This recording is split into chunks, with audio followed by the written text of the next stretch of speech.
جماره که دنج قربانی دریا ایجا گهشتا باشور کردستانه که سوکار وان قربانیان جی با آخو نالین چاواره ترمه خودکن هرچنده بریا او دویره یا مرنه دا بو اوروپا برب کون هادبون آگادار کرن کوریا کام ترسیداره لیبه آگهیا که سوکار خو دویره دا چونه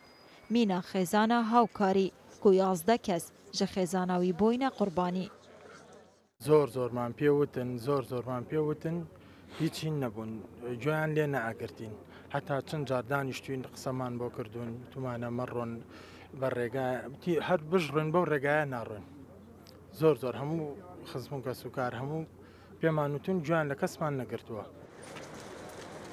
سۆرانژی ایک جوان کسانه کوچاوره ترمین کسوکار خود کرد سرارای کجوالات ایتالیا برف ترکیه چویه پشتی نوچه خانقینا کسوکار خوابی هستی دا کلویره ببینید قصداولات ترکیه کرد لی او چیروکا خو کوچ برکیدن لی ازمیره ودگرید ترجع مكر يعني باوك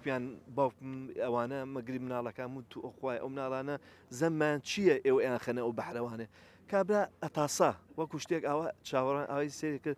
او كاكا لبحركه بخنكين زور باشتر لكردستان باش براي من بو لبحركه بخنكي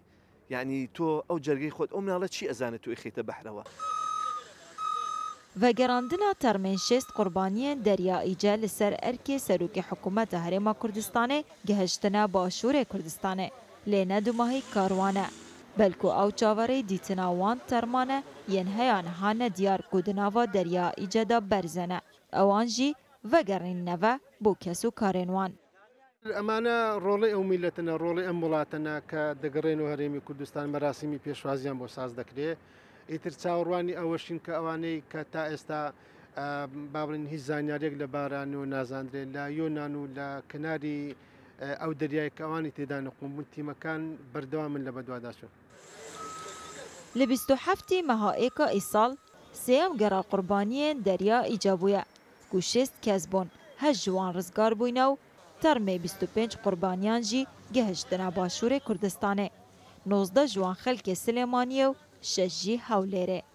Her cara navê îce dihête bîstin yekser hizir di ser pêhatiyên trajîdî de dihête kirin.